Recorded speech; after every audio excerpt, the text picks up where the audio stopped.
이제 다 같이 일어나셔서 성경 봉독하겠습니다. 신약성경 누가복음 5장 17절에서 26절 말씀입니다. 신약성경 누가복음 5장 17절에서 26절입니다. 다 같이 한 목소리로 합독하겠습니다. 어느 날 예수께서 가르치고 계실 때 갈릴리와 유대의 모든 마을과 예루살렘에서 온 바리새인들과 율법 교사들이 앉아 있었는데 그때 예수께서 병을 치료하도록 주님의 능력이 임하였다. 마침 사람들이 중풍을 앓고 있는 한 사람을 침상에 누인 채 데려와서 그를 안으로 들여 예수님 앞에 놓으려고 하였으나 무리 때문에 그를 안으로 들여놓을 길을 찾지 못하자 그들이 지붕 위로 올라가서 기아를 벗기고 그를 침상과 함께 예수님 앞 한가운데로 달아내렸다. 예수께서 그들의 믿음을 보시고 말씀하시기를 이 사람아 내 죄가 용서되었다 하시니 서기관들과 바리새인들이 수군거리기 시작하며 말하였다. 하나님을 모독하는 이 사람이 누구인가? 하나님 한 분 외에 누가 죄를 용서할 수 있단 말인가? 예수께서 그들의 생각을 아시고 그들에게 대답하여 말씀하셨다. 너희가 마음속으로 무엇을 생각하느냐? 내 죄가 용서되었다라고 말하는 것과 일어나서 걸어라고 말하는 것 중에 어느 것이 더 쉽겠느냐? 그러나 인자가 땅에서 죄를 용서하는 권세를 가지고 있음을 너희가 알도록 하겠다 하시고 그 중풍 환자에게 말씀하시기를 내가 네게 말하니 일어나서 내 침상을 들고 내 집으로 가라 하시니 그가 그들 앞에서 즉시 일어나 자기가 누웠던 침상을 들고 하나님께 영광을 돌리며 자기 집으로 돌아갔다. 모두가 놀라서 하나님께 영광을 돌리며 두려움에 가득 차서 말하기를 오늘 우리가 신기한 일을 보았다고 하였다. 아멘. 자리에 앉겠습니다. 오늘은 우리 죄 용서의 권세를 가지신 인자이신 예수님이라는 제목으로 하나님 말씀 전하겠습니다. 오늘 본문에서는 바로 예수님께서 한 중풍병자를 치유하시는 사건을 보도하고 있습니다. 우리 잠깐 내용에 들어가기 앞서서 개론적으로 좀 살펴보자면 오늘 본문은 바로 하나님만이 해결할 수 있는 바로 죄의 용서함, 과연 예수님도 그렇게 하실 수 있는 분인가를 우리에게 보여주고요. 자, 그런데 누가는 공간복음서 중에서 독특하게 이 사건을 보도하면서 그 사건의 현장에 바로 갈릴리 및 유대와 예루살렘에서 모여든 바리새인들과 서기관들이 있었음을 미리 밝히고 있습니다. 이는 예수님께서 바로 갈릴리에서 사역하시는 초기임에도 벌써 예수님에 대한 소문이 팔레스타인 온 지역으로 확산되었음을 보여주고요. 또한 한편으로 예수님의 인기와 소문이 커짐에 따라 기존의 그 기득층이라고 하죠. 바로 종교 지도자 세력이 예수님의 사역에 위협을 느끼고 경계하기 시작했음을 우리에게 시사하고 있습니다. 오늘 예수님께서 중풍병자를 치유하신 이 사건은 그래서 단순히 한 사람의 육신의 질병을 치유하셨다는 것 이상의 의의를 지니고 있는데 그것은 바로 예수님께서 이 사건을 통해서 중풍병자에게 죄의 용서를 선포하셨다는 점입니다. 오늘 이에 죄를 용서하는 일은 하나님만이 하실 수 있는 일로 여겼던 그 바리새인과 서기관들에게는 예수님의 행위가 곧바로 신성 모독적 행위라고 그들에게 여겨졌고요.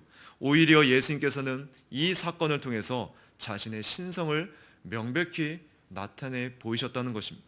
즉 예수님께서는 죄를 용서하는 것이 더 어렵지만 그것은 눈에 보이는 것이 아니기 때문에 실제로는 죄 용서함을 선언하는 것보다 중풍병자를 고치는 것보다 더 어려운 문제라고 생각했던 바로 바리새인과 서기관들 앞에서 중풍병자를 치유하는 그 선언을 통해 그를 낫게 하심을 통해서 자신이 눈에 보이진 않지만 죄를 용서하실 수 있는 권세까지 가지신 바로 그 하나님이심을 그들에게 입증해 보이는 사건이 오늘 본문의 내용입니다.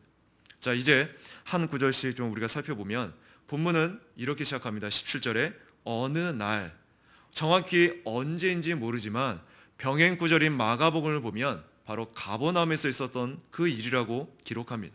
이 지역은 바로 예수님이 복음을 전하실 때 주 무대가 되었던 곳입니다.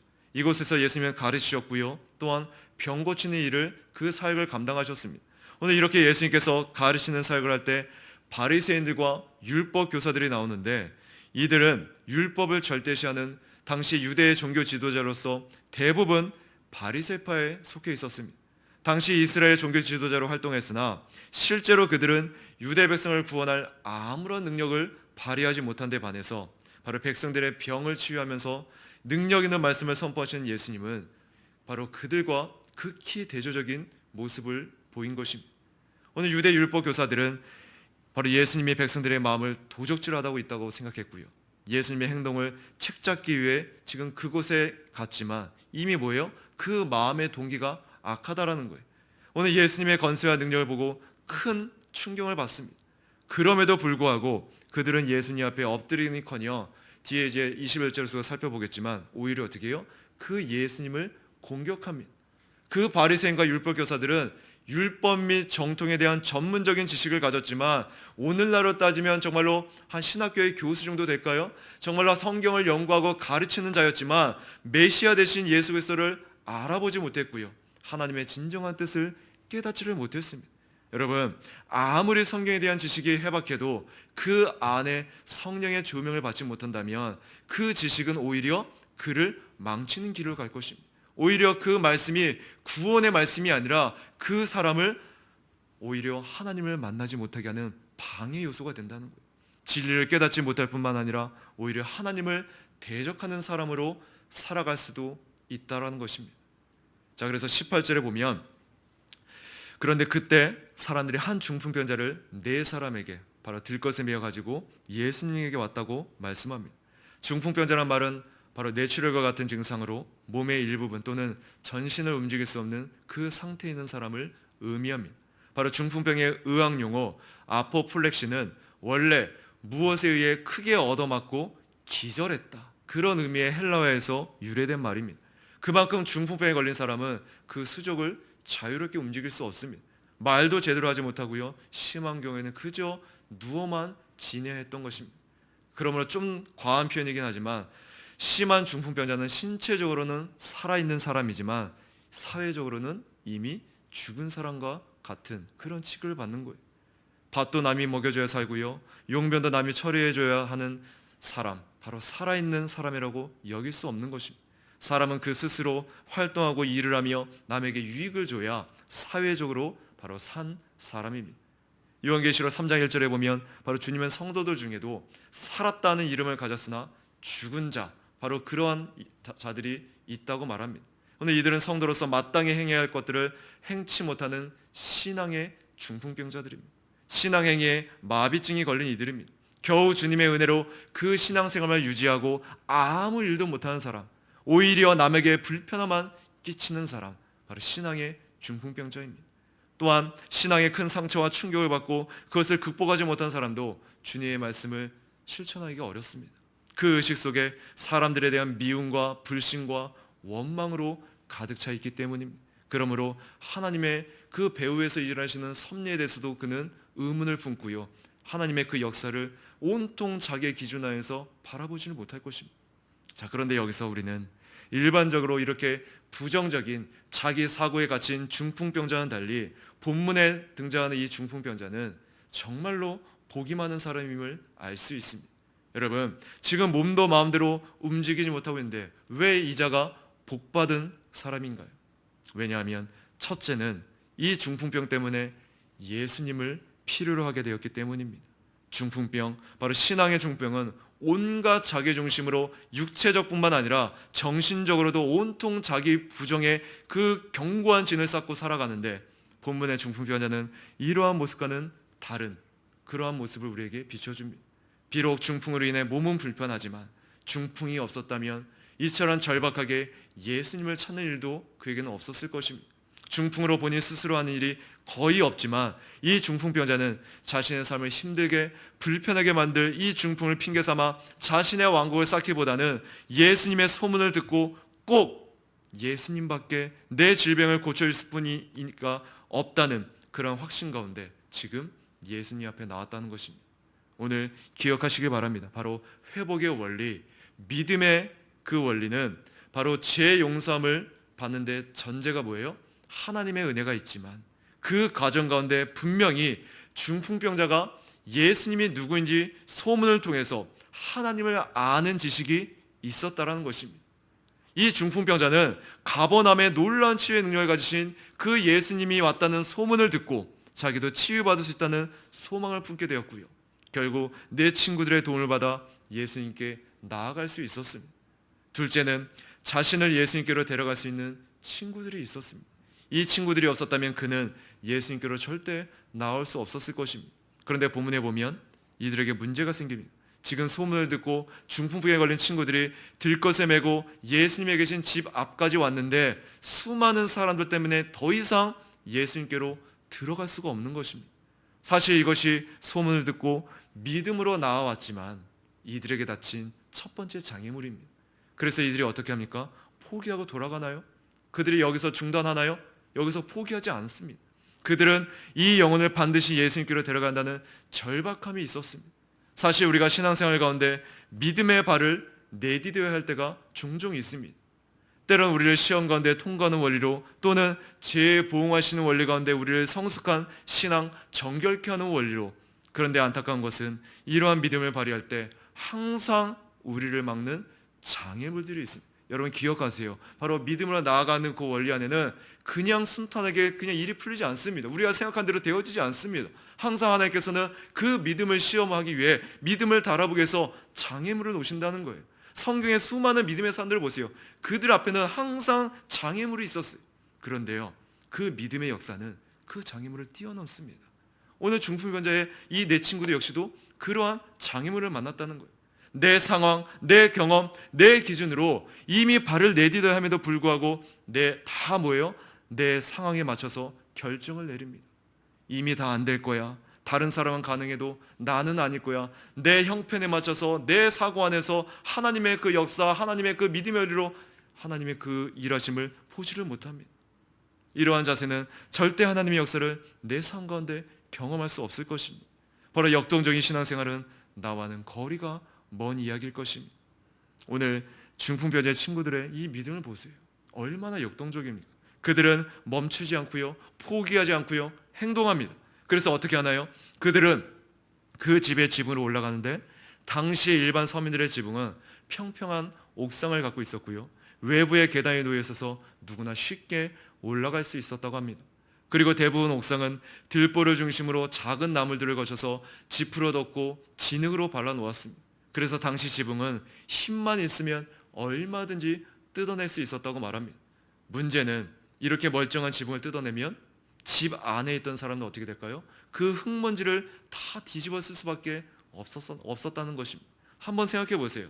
집 안에 지금 사람들이 열심히 그 예수님의 가르친 말씀을 듣고 있는데 갑자기 지금 지붕이 열리면서 흙먼지가 날리면 그 사람들이 어떨 것 같아요? 아마도 짜증을 냈을 것입니다. 뭘 이렇게 극성스럽게 예수님을 믿냐고 비난하는 사람도 있을 것입니다. 지금 코로나인데 교회는 주일에 한 번만 가지 뭘 이렇게 자주 가냐, 인터넷으로 예배 드리면 되지 꼭 멀리서 시간 들여서 차비를 돈 들여가면서 유난을 떤다. 하나님은 영이시라면서 어디에도 계신다면서 꼭 극성스럽게 코로나인데 그렇게 교회에 나가야 되느냐, 그만 좀 해라. 심지어는 교회를 다닌다고 하면서도 인본주의 사고 안에서 코로나 시대에 교회가 미안합니다. 왜 교회가 미안하죠? 그럴싸하게 포장하며 세상 사람들에게 인정을 받으려고 합니다. 세상 사람들의 눈치를 봅니다. 지금 초점이 잘못됐죠. 교회는 사람을 두려워하는 곳이 아니라 하나님의 눈치를 보는, 바로 하나님을 두려워하는 곳입니다. 하나님을 두려워하는 곳이에요. 하나님의 눈치를 본 자가, 하나님을 두려워하는 자가 이 세상에 비유를 맞출까요? 결코 그렇지 않습니다. 이 세상의 어떠한 권세보다 하나님의 권능이 더 크기 때문입니다. 오늘 이렇게 주변 사람들의 부정적인 반응이 이들이 만난 두 번째 장애물입니다. 그러나 이들은 이런 상황들을 만났지만 끝까지 포기하지 않습니다. 그들이 끝까지 포기할 수 없었던 이유는 두 가지입니다. 첫째는 예수님의 능력을 분명히 믿었기 때문이고요, 둘째는 친구의 고통을 나의 아픔으로 여겼기 때문입니다. 믿음이 없었다면, 또한 사랑이 없었다면 절대 해낼 수 없는 그 일을 지금 하고 있는 것입니다. 그들은 예수님의 능력을 분명히 믿었고요, 어떤 문제를 가진 사람이라도 예수님께로 데려가면 예수님이 해결할 수 있는 그 믿음을 가지고 있었습니다. 그들은 친구에 대한 사랑도 있었습니다. 친구의 고통을 나의 고통으로 여기고 어떤 불가능한 상황을 만나도 중단할 수 없는 그 형제 사랑을 가지고 있었습니다. 그러므로 이 본절은 중풍병자와 침상을 뵌 그 내 친구들의 적극적이고도 끈질긴 노력과 놀라운 믿음을 우리에게 나타내 보여줍니다. 그래서 20절의 표현을 보면 중풍병자와 내 친구들의 믿음을 예수님께서 보셨다는 것을 통해 알 수가 있습니다. 바로 예수께서 그들의 믿음을 보시고 친구들의 믿음만 본 게 아니라 중풍병자의 믿음만 본 게 아니라 그들의 믿음을 보셨다라는 거예요. 그들의 믿음을 보시고의 이 표현은 병을 가진 당사자만의 믿음이나 반대로 그를 예수께로 이끌고 나간 동료들의 믿음만이 아닌 그들 모두의 믿음의 결과였음을 우리에게 보여줍니다. 그래서 이는 20절 하반부에 기록된 내 죄가 용서되었다는 이 구절을 통해서도 확인해 볼 수 있습니다. 왜냐하면 다른 사람의 믿음으로 자신의 죄가 용서함을 받을 수는 없기 때문입니다. 여러분, 오늘 믿음으로 죄 용서함을 얻습니다. 그러나 어떻게 공의로우신 하나님이 이런 일을 하실 수 있냐는 거예요.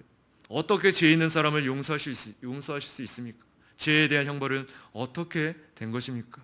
바로 로마서 3장 25절 26절에 보면 바로 하나님께서 이 예수님을 그분의 피를 믿음으로 말미암는 속죄제물로 세우셨으니 바로 예수님의 피로 드린 속죄제물, 그 피 때문에 하나님이 우리 죄를 사하실 수 있다고 말합니다. 자, 그러면서 이는 하나님께서 오래 참으시며 이전에 지은 죄를 간과하시어 자신의 의를 나타내시려는 것이다. 이때 자신의 의를 나타내신 것은 자신도 의로우실 뿐만 아니라 또한 자신이 예수를 믿는 자들을 의롭다고 하는 분이심을 보여주려는 것이다. 오늘 죄인이 하나님 앞에서 어떻게 해결할 수 없는 그 죄에 대해 죄가 없다고 그런 말을 들을 수 있습니까? 바로 예수님께서 우리 대신 십자가의 형벌을 받으셨기 때문입니다. 우리가 할 수 없기에 예수님이 그렇게 하신 것입니다. 오늘 이것이 은혜로우시고 공의로우신 하나님이 우리의 죄를 해결하시기 위해 하신 일인 것입니다. 지금 본문의 시점에서 예수님은 십자가에서 아직 돌아가시지 않으셨습니다. 하지만 모든 죄 용서함은 십자가 사역에 기초하고 있다는 것입니다. 예수님이 앞으로 있을 십자가 사역의 기초에 중풍병자에게 죄가 사해졌다고 말씀합니다. 지금부터 영원까지 변하지 않을 선포입니다. 죄인인 우리 모두에게 필요한 선포입니다. 그래서 영원하신 시작도 끝도 없으신 그 하나님의 그 속성을 빗대어 보면은 이미 우리 인간의 관점에서는 십자가 사건은 앞으로 닥칠 일입니다. 그러나 하나님의 관점에서는 이미 이루어진 그 성취된 일이에요. 그래서 그 성취된 그 사건을 통해서 기초해서 중풍병자의 그 죄 용서함을 선언하고 계십니다. 오늘 그들은 장애가 있다고 해서 쉽게 포기하지 않습니다. 사람들의 장벽도 가로막힌 지붕도 예수님께로 가던 그들의 발걸음을 가로막지 못했습니다. 오늘 예수님께서 병을 치료해 줄 거라는 그 믿음 가운데 그분께 나아가고자 하는 그 열의를 그 어떤 장애물로도 꺾을 수가 없었던 것입니다. 이에 예수님께서 그들의 믿음을 모시고 말씀합니다. 이 사람아, 내 죄가 용서되었다. 여기서 다른 병행 구절에는 이 사람아를 소자야라고 부릅니다. 어린아이나 아들을 부를 때 사용되는 말입니다. 즉 애정이 담긴 호칭으로서 예수님께서 지금 중풍병자의 그 믿음을 보시고 사랑스러운 마음을 품으셨음을 우리에게 보여줍니다. 그러나 누가는 지금 이 사람아, 이 호칭을 사용했을 때 예수님께서는 당시 이 두 가지 호칭을 모두 사용하셨을 것으로 보입니다. 단지 누가는 죄 가운데 태어나 죄로 살아갈 수밖에 없고 온갖 연약한 질병을 짊어진 그 인간에 대한 연민의 정이 배어있는 그 호칭으로 이 사람이라는 단어로 사용했다는 것입니다. 예수님은 오랫동안 중풍으로 고생한 그 사람을 보시면서 너는 연약한 인간이구나 안타까운 마음으로 이러한 호칭을 사용하셨을 것입니다. 자, 그런데 오늘 왜 예수님께서는 병의 치유보다 그 병자의 죄를 먼저 용서해 주셨을까요? 여기에는 두 가지 의미가 있습니다. 첫째는 질병의 치유보다 죄의 치유가 더 우선되어야 하고 더 본질적이라는 사실입니다. 사실 그 사람의 중풍병이 그 사람의 악한 죄로 인해 발생한 것인지는 우리는 불명확합니다. 그러나 근원적으로 인류에게 질병과 죽음이 들어온 것은 바로 아담의 죄를 통해서입니다.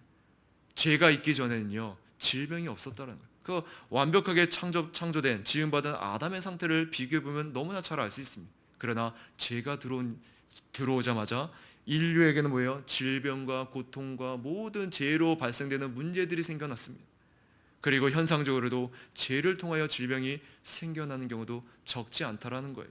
우리 신명기 말씀 한번 볼까요? 신명기 28장입니다.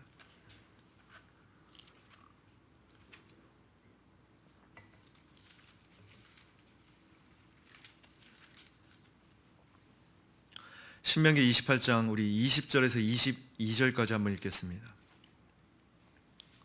같이 읽습니다. 내가 나를 버린 그 악한 행위 때문에 여호와께서 내 손으로 하는 모든 일에서 너를 망하게 하되 속히 파멸할 때까지 저주와 혼란과 책망을 내리실 것이다. 여호와께서 내게 들어가 차지할 땅에서 너를 멸하실 그때까지 내게 전염병이 달라붙게 하실 것이며 폐병과 열병과 염증과 극심한 폭염과 칼과 마른 병과 곰팡이로 너를 치실 것이니 내가 망할 때까지 그것들이 너를 뒤따를 것이다. 지금 실제로 당시 유대인들이 이 목록에 나오는 죄를 그렇게 간주한 것은 바로 요한복음 9장 2절에서도 언급됩니다. 그분의 제자들이 그분께 여쭤 말하였다. 랍비님, 이 사람이 맹인으로 태어난 것이 누구의 죄 때문입니까? 이 사람입니까? 아니면 그의 부모입니까? 지금 비록 중풍병이 신명기 28장에 이 질병 목록에는 없지만 당시 유대인들의 세계관은 어때요? 바로 죄의 징벌로 간주하고 있었다라는 거예요. 그래서 예수님은 지금 중풍병자 이 병을 치유하기 전에 먼저 그의 죄를 용서하심을 통해 죄의 질병과의 관계를 보여주고 계신 것입니다.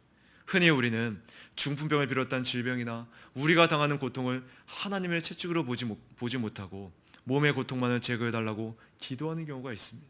네, 물론 그런 고통, 그러한 질병, 문제가 해결해달라는 기도를 하지 말라는 말이 아닙니다.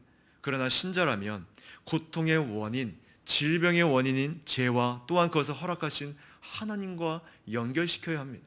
무슨 말이냐면 질병의 예를 들자면 바로 죄와 배후에서 허락하신 그 하나님을 생각하지 않고 그저 병 낫기만을 기도한다면 이것은 자기 병을 소홀히 여기고 당장 아픈 데만 고쳐주기를 바란 것과 같다는 거예요. 그러나 예수님께서는 결코 죄를 가볍게 생각하지 않으십니다.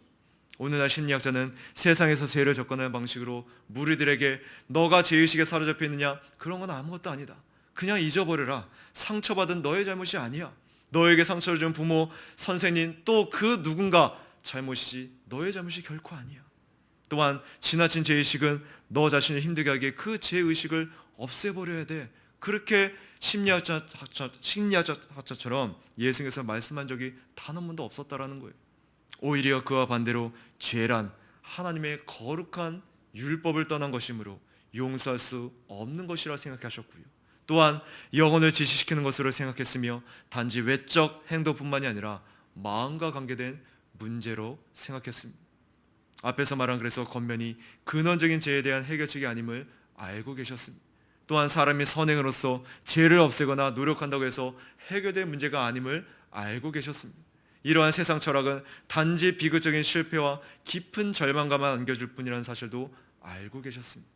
오늘 이 모든 사실을 알고 계신 그 예수님께서 유일한 해결책이 사죄를 자신의 대속에 근거하여 선언하고 계십니다. 단지 선언하실 뿐만이 아니라 무엇보다도 제공하시기 위해 이 세상에 오셨음을 밝힙니다. 요한복음 1장 29절에 이튿날 요한이 예수께서 자기에게 오신 것을 보고 말하였다. 보아라, 세상 죄를 지고 가는 하나님의 어린 양이다.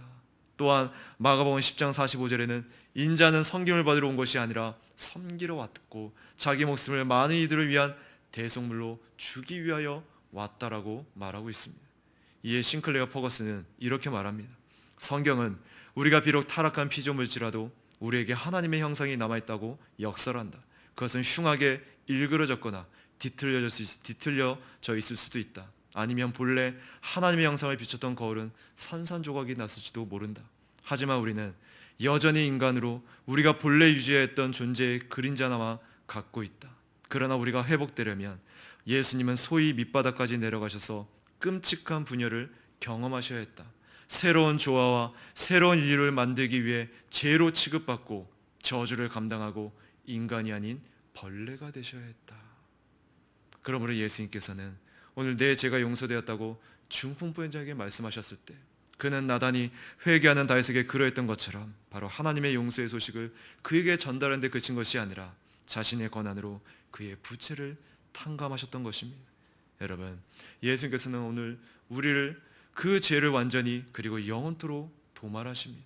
그런데 이러한 용서는 단독적으로 주어진 것이 아닙니다. 항상 그 용서에 덧붙이신 것이 있는데, 하나님께서는 바로 그리스도 안에서 그 환자의 불행을 없애셨을 뿐만이 아니라 그를 양자로 삼으시고 보호하시는 그 사랑의 팔로 안으신다는 것입니다.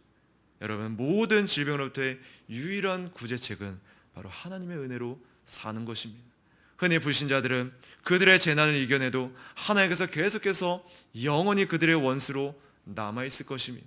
그러다가 그들이 다 끝난 것을 여기는 그 순간 하나님의 진노가 풀릴 때까지 한없이 계속될 것이라는 점을 일깨워주는 뜻에서 똑같은 일이 되돌아오거나, 아니 오히려 이보다 더 악한 일이 반복해서 찾아오기 마련입니다.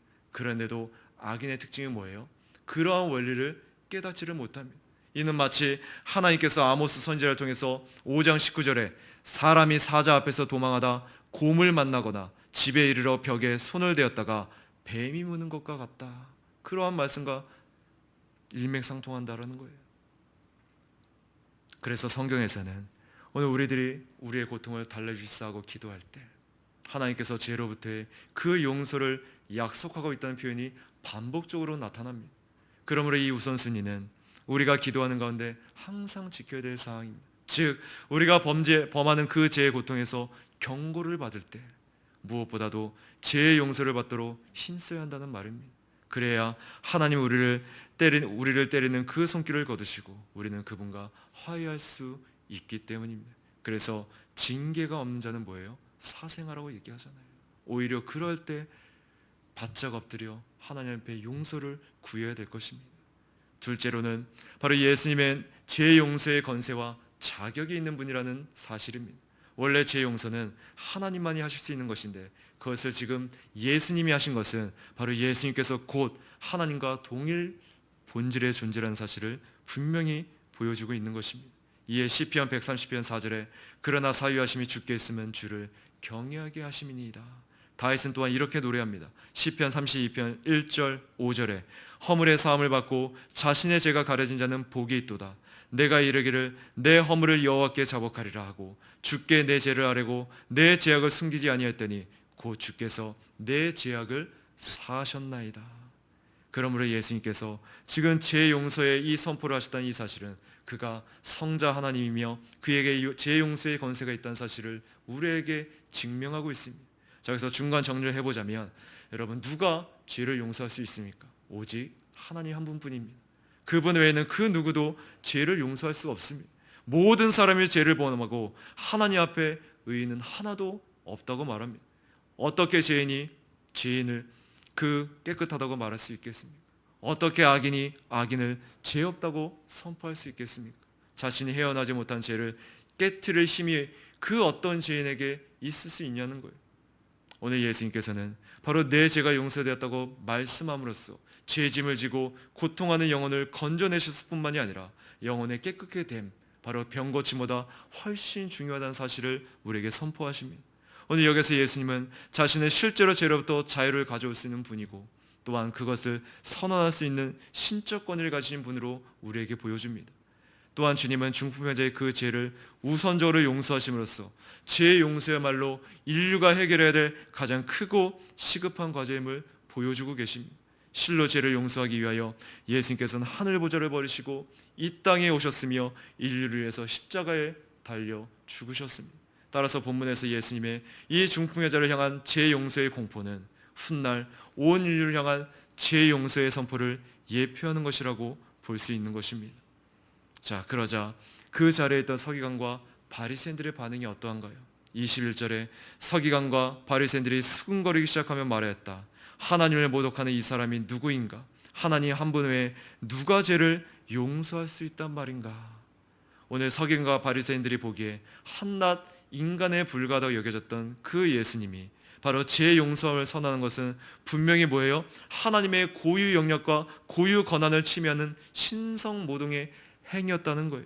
유대교에서 가장 큰 죄로 간주했던 것 바로 신성모독죄였습니다. 신성모독에는 세 종류가 있다고 합니다. 첫째는 율법을 비방하는 것입니다.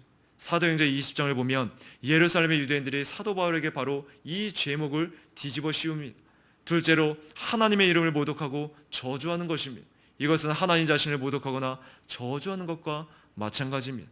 따라서 이것은 율법을 비방하는 것보다 더 나쁜 신성 모독입니다. 여기에 대한 신뢰가 레위기 24장에 등장합니다. 셋째로 하나님의 자리에 앉는 것입니다. 아예 자기가 뭐예요? 하나님인 것처럼 행세하는 거예요. 이것은 최악의 신성 모독입니다. 오늘 본문에 나오는 바로 서기관들은 바로 이 죄목을 예수님에게 지금 덮어 씌우고자 했습니다. 그들은 예수님을 하나님으로 보지 않습니다. 따라서 그들의 결론은 정해졌다는 거예요. 이미 그들의 짜놓은 프레임 안에 지금 예수님을 몰아갑니다. 그들은 예수님을 신성 모독한 자로 결론을 내리고요. 그들은 율법을 너무나 잘 알았기에 바로 레위기 24장은 신성 모독한 자를 반드시 어떻게 해요? 죽이라고 명하고 있습니다. 그런데 그들은 예수님을 죽이기 위해 해결해야 될 문제가 있다는 거예요. 우선 예수님이 행하시는 이 이적을 지금 어떻게 설명해야 되는지 이것이 그들에게 있어서 해결해야 될 문제입니다. 그들이 어떻게 해결합니까? 그들은 예수님이 사단을 힘입어서 이 이적을 행한다고 결론을 내립니다. 또한 그들에게 사람을 죽일 권한이 없었습니다. 그들은 로마의 지배를 받고 있었기 때문입니다. 그러면 이 문제를 그들이 어떻게 해결하죠? 그들은 마치 예수님이 로마에 반역한 것을 꾸며서 로마인들의 손으로 예수님을 십자가에 못 박도록 그렇게 지금 계획들을 짜 내려갑니다. 그러나 엄밀히 말하면 신성 모독죄를 범하고 있는 것은 바로 다름 아닌 서기관들과 바리새인이었습니다. 죄를 용서할 권세와 자격이 있는 예수님을 비방하는 대상은 바로 그들이었다는 것입니다. 그런데 여러분, 오늘 예수님의 죄 용서함은 크나큰 은혜이지만 실상 이 은혜의 크기를 피부로 느끼기란 쉽지가 않습니다. 오늘 예수님의 은혜 아래 산다는 것이 오히려 당황스럽기까지 합니다. 왜 그렇죠? 바로 원죄로 인해서 우리는 태어날 때부터 이미 알미니안주의요 율법주의 사고에 너무나도 익숙한 존재라는 거예요. 그래서 이러한 사고가 신앙과 연결되면 기본적으로 종교심으로 신앙생활을 할 수밖에 없는 것입니다. 그래서 이러한 의문이 생기기도 합니다. 이제 나는 어떻게 살아야 하는가? 우리는 매우 오랫동안 죄를 짓지 않기 위해 다른 사람들의 눈치를 보면서 법을 지키는 생활을 했고요. 또한 이러한 삶에 익숙해져 있습니다. 사실 예수님 당시에 유대인들이 그랬다는 거예요. 그들은 태어나서부터 할례를 받았고요. 안식일을 지키며 금식이나 손을 씻는 등 각종 규례들을 매일 지켜왔습니다. 이제는 그런 생활이 어떻게 해요? 이제는 매일 지키다 보니까 습관이 되고 오히려 그 생활이 편해졌다는 거예요. 오늘 우리의 신앙생활도 마찬가지입니다. 주의를 지키고 11조를 드리고 정기적으로 금식 기도도 하는 그 생활은 비록 젖잖은 수고와 희생을 요구하지만 익숙해지면 나름 그 생활도 편하다는 거예요. 이런 일들을 꾸준히 함으로써 구원을 받을 수 있다면 감당할 만하다라는 거예요. 굳이 죄 용서를 받지 않아도 괜찮을 것 같습니다. 심지어 예수님의 무조건적인 죄 용서함이 그렇게 신앙생활을 사들에게는 크게 기쁜 것이 아닙니다. 왜냐하면 죄를 짓지 않기 위한 나의 적잖은 수고와 희생이 헛수고가 되는 것이 아닌가 생각이 들기 때문입니다. 오늘 그러한 종교심, 그러한 신앙생활은 내 의가, 내 노력이 좀 들어가야 마치 그 안에 확신을 좀 내가 얻게 되고 그를 통해서 내가 증명되는 것 같은데 이것이 없어도 된다고? 예수님 피만이 된다고? 기쁘지 않다는 거예요. 무조건적인 용서함이 달갑지 않습니다. 아주 심하게 잘못된 경우에는 우리도 본문의 이 바리새인 서기관들처럼 예수님의 지혜 용서함을 감사하고 찬양하기커녕 얼굴을 붉히고 싫어할 수도 있다라는 거예요. 오늘 이렇게 우리 마음 한구석에는 예수님의 지혜 용서의 은혜 속으로 들어가기보다는 나에게 편하고 익숙한 과거의 삶에 안주하고 싶은 소원이 우리 안에 있습니다. 그래서 뒤에 복음서에서의 유대인들과 예수님의 그 충돌의 내용을 보면 그 충돌은 매우 격렬하게 발전해서 결국에는 바리새인들은 헤롯돈과 공모하여 예수님을 어떻게 죽일 것인가를 의논합니다. 그 충돌의 내용이 어떤가요? 종교 지도자들은 죄인들을 정죄하고 소외시켰는데 예수님께서는 자신을 죄인들의 친구이며 그들을 치료하실 의원이라고 소개합니다. 왜 예수님의 제자들은 금식을 하지 않냐고 사람들이 물을 때 예수님은 자신이 혼인잔치의 신랑이라고 소개합니다. 제자들이 안식일을 범했다고 종교 지도자들이 따지고 물을 때 예수님께서는 자신이 안식일의 주인이라고 소개합니다. 오늘 안식일에 손 마른 자를 고치신 예수님을 고소하려는 자들에게 안식일에 선을 행하는 것과 악을 행하는 것, 생명을 구하는 것과 죽이는 것, 어느 것이 옳으냐고 반문하십니다. 오늘 예수님의 말씀을 되새겨보면 이제까지 율법이 자리를 틀고 앉아 건세를 부리던 그 자리에서 그 율법을 밀어내고 예수님께서 그 자리를 차지하신 것을 볼 수가 있습니다. 그 자리에서 권세자 예수님께서는 죄 용서함을 선포하십니다. 이로 인해 우리의 삶에 혁명적인 변화들이 일어납니다. 이제 법을 따라 사는 대신 예수님을 따라 사는 삶이 됩니다. 예수님께서는 곧 우리의 법이시며 우리 삶의 길이 되시는 것입니다. 법 자체는 좋은 것이겠지만 그것을 어떻게 집행할 것인지는 전혀 다른 문제입니다. 하나님께서 사람들에게 법을 주셨습니다. 대표적으로 모세를 통해 주신 십계명이 있습니다. 하나님께서는 사람들에게 법을 주신 근본적인 목적은 하나님을 경외하고 이웃을 사랑하라는 것입니다. 따라서 법을 집행하는 사람은 이 두 가지, 곧 이 법이 어디에서 왔는가, 그리고 이 법의 목적이 무엇인가를 항상 생각해야 합니다. 그 법을 명하신 하나님을 경외함으로, 그리고 생명을 존중하고 사랑하는 마음으로 법을 집행하고 또 따라야 하는 것입니다. 그래야만 법이 올바로 집행될 수 있습니다. 그런데 유대인은 이 둘을 모두 버렸습니다. 법의 근원이신 하나님을 잊어버렸습니다. 또 법의 목적인 사랑도 그들에게는 없었습니다. 그들에게는 오직 법만 남았습니다. 껍질만 남은 법이 되어버렸습니다. 생명이 없는 법이 되어버렸습니다. 이 생명 없는 법을 이용해 종교 지도자들은 한편으로는 자기의 의를 세우고 다른 한편으로는 죄인들을 억압했습니다. 하나님을 영화롭게 하며 그 뜻을 이루는 법이 아니라 오히려 하나님을 대적하고 그 이름을 욕되게 하는 법이 되어버렸습니다. 살리는 법이 아니라 죽이는 법이 되었습니다. 오늘 예수님께서 오신 것은 오늘 우리를 이 죽이는 법에서 우리를 자유롭게 하시고요, 예수님 자신이 우리를 위한 참 생명과 사랑의 법이 되시기 위함이었습니다. 그래서 죄란 하마르티아, 바로 관역에서 벗어난다는 뜻을 가지고 있죠. 한마디로 말하면 정상이 아닌 상태라고 말할 수 있습니다. 하나님이 정해놓으신 기준에 한참 모자른 기준 미달입니다. 죄인된 우리는 심지어 무엇이 정상인조차 알 수 없을 만큼 아주 멀리 벗어나 있다는 거예요. 하나님께서 인정하신 길을 떠나 아예 길을 잃어버린 것입니다. 오늘 우리의 돌아갈 길을 아시는 분은 오직 예수님 뿐이십니다. 오직 예수님만이 우리를 그 길로 인도하시며 우리를 회복하실 수가 있습니다. 그래서 예수님께서 우리에게 지혜 용서함을 주십니다. 이 은혜는 우리로 하여금 예수님을 따르도록 하시기 위함입니다. 그래서 성경은 골로새서 1장 13절에 그가 우리를 흑암의 권세에서 건져내사 그의 사랑의 아들의 나라로 옮기셨으니라고 증거합니다. 또한 베드로전서 2장 9절에는 너희를 어두운 데서 불러내어 그의 기이한 빛에 들어가게 하신 자라고 말씀합니다. 바로 법적인 용어를 쓰자면 관할권이 바뀐 것입니다. 이 새로운 나라, 곧 아들의 나라에서 예수님 자신이 법이 되십니다. 이 법은 하나님을 경외하는 법이며 생명을 살리는 법입니다. 살아있는 법, 온전한 법입니다. 우리를 영생으로 그리고 하나님 나라로 인도하는 법인 것입니다. 그 법 자체가 바로 예수님이라는 거예요. 이어서 이제 22절에 보면 바로 예수께서 그들의 생각을 아시고 바로 예수님의 전지하신, 하나님의 전지하신 속성이 드러납니다. 본문에서 예수께서 전지하심을 통해 그들의 생각을 아시고 너희가 마음속으로 무엇을 생각하냐고 기록되어 있지만 평양 구절인 마태복음을 보면 이렇게 표현됩니다. 마태복음 9장 4절에 너희가 어찌하여 마음에 악한 생각을 하느냐. 바로 메시아로 이 땅에 오신 제2 하나님이신 예수님을 대항하는 것을 하나님을 대항하는 것으로 보았다는 것입니다. 바리새인과 서기관들의 생각에 대한 그 예수님의 대답이 무엇입니까? 23절입니다. 지금 예수님은 두 가지 가운데 더 쉬운 일을 묻고 계신 것이 아닙니다. 사실 죄를 사하는 일이나 이적으로 병을 고치는 일이나 사람에게는 똑같이 어렵고 불가능한 일입니다.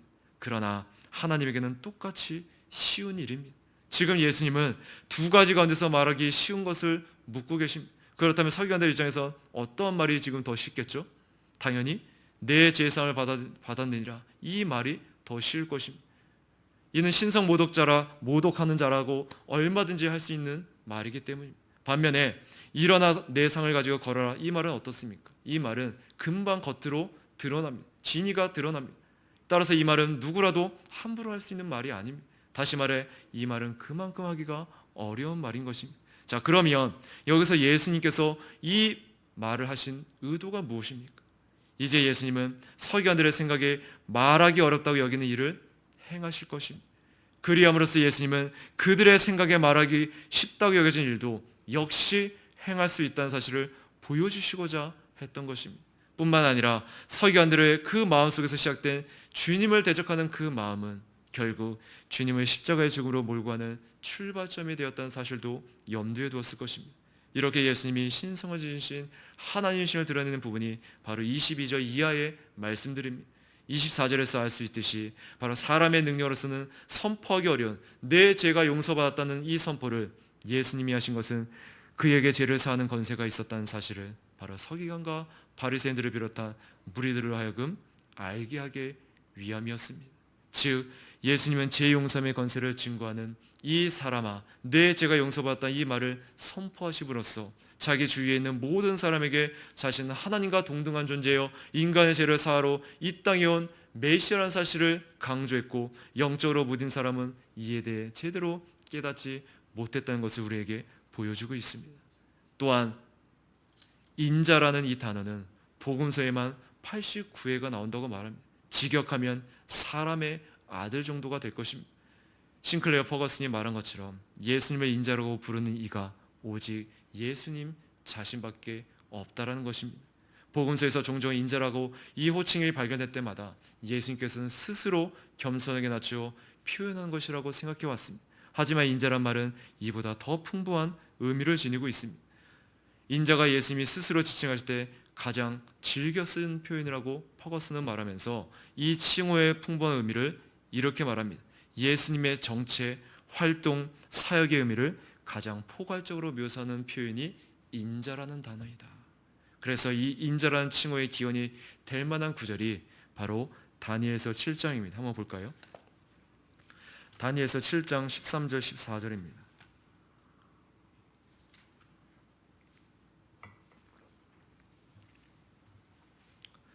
다니엘서 7장 13절 14절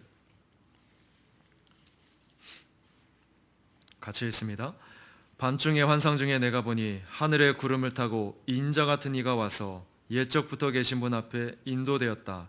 그에게 권세와 영광과 나라가 주어지고 모든 백성들과 나라들과 다른 언어들을 말하는 자들이 그를 경배하니 그의 권세는 사라지지 않는 영원한 권세이며 그의 왕국은 결코 멸망치 않을 것이다.